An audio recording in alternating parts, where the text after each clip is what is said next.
This story got us all talking. It's quite shocking, actually. I'd love to know what you think about it. A street beggar is collecting up to £500 a day, targeting shoppers on a high street in Wolverhampton, except he's not actually homeless. And it appears that this is happening quite a lot in cities and towns around the country. So we're wondering, is it time to stop maybe listening to our hearts, which often it's very hard to walk past people sometimes when you feel they have nothing and you've got something, or should we be taking a harder line and not giving in to beggars? What do you think? Well, I don't give money to beggars for the simple reason that the vast majority of them are professional beggars, especially in a city like London.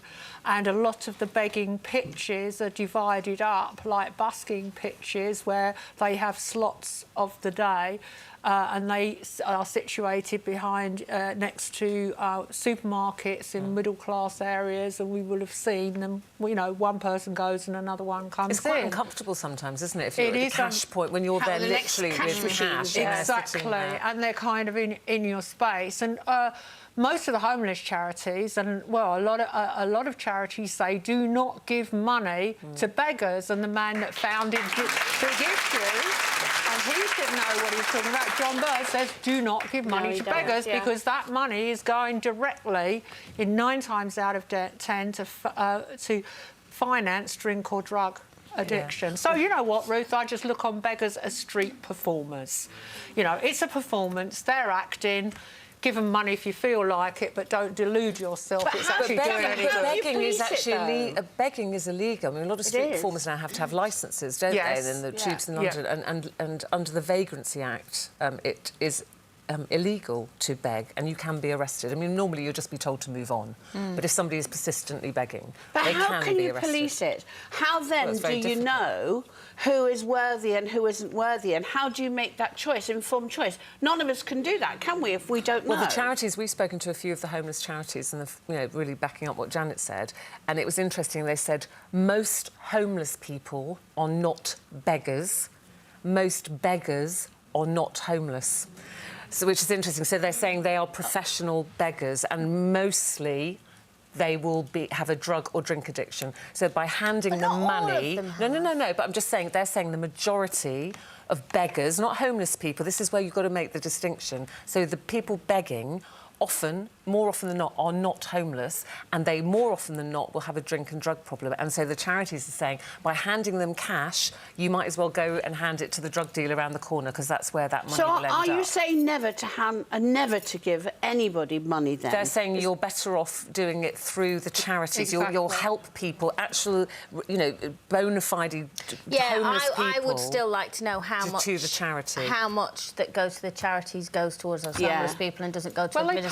Their accounts and subject, that worries charities me as well, like Centrepoint do fantastic work. And I feel, you know, there is a big distinction. I think we've seen a lot of Eastern Europeans with the freedom of movement within the EU. We've seen a lot of professional beggars come in from Eastern Europe, and they treat begging as a job. Now, we may or may not agree with that, but they sleep rough as well, and they come in as fast as the police move them on. The police have got a thankless task. It's huge organised gangs, and anyone that's been on the underground sees the way they go through underground trains, and they are at stations, and they put down packets of tissues to see if you pick them up, and then they'll ask for money. I mean, it's a sting. You know, one of the worst things for me is the ones with dogs.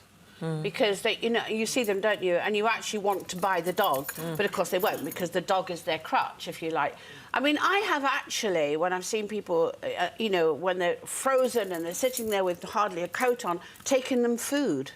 You know, I've taken them sandwiches, and I took a man's, and he just threw it away and told me where to go, and said, more or less, you know, that's not what I'm here for. But that's highly likely that person, he just needs money. Well, precisely. And they're saying here that the overwhelming majority of people begging on the streets actually spend that begging money on cocaine, on heroin, on drugs, and they're saying, you know, they then are in this awful cycle. And I'm not saying some of them probably have massive problems, and it's not that I don't have sympathy, but they are in this terrible cycle of drug addiction, begging. I'm actually, really soft. you're better off giving your money to the charities that would go and help people with drug addiction. than actually Or handing something them. like a soup kitchen, or places, you know, like a friend of mine at Christmas takes clothes and food to a soup kitchen in Manchester and make sure that they all have something warm to wear. No, but when you see them lying there and they're freezing, I can't bear it. Well, I'm sorry, I think it's an act for a lot of them. I mean, I know I sound heartless. Anna says, when I was a student working for £3 an hour in Manchester in a shop, I'd get beggars coming into the shop to change up their cash, and they would often change £100 in a day. No. It would drive me crazy. And Teresa says, in my town, there are signs everywhere telling you that no one there is homeless, and anyone begging is breaking the law, and for this reason, I never give to beggars. Yeah, it made us think. It makes you think, though, doesn't it? It does make you think. It's very hard.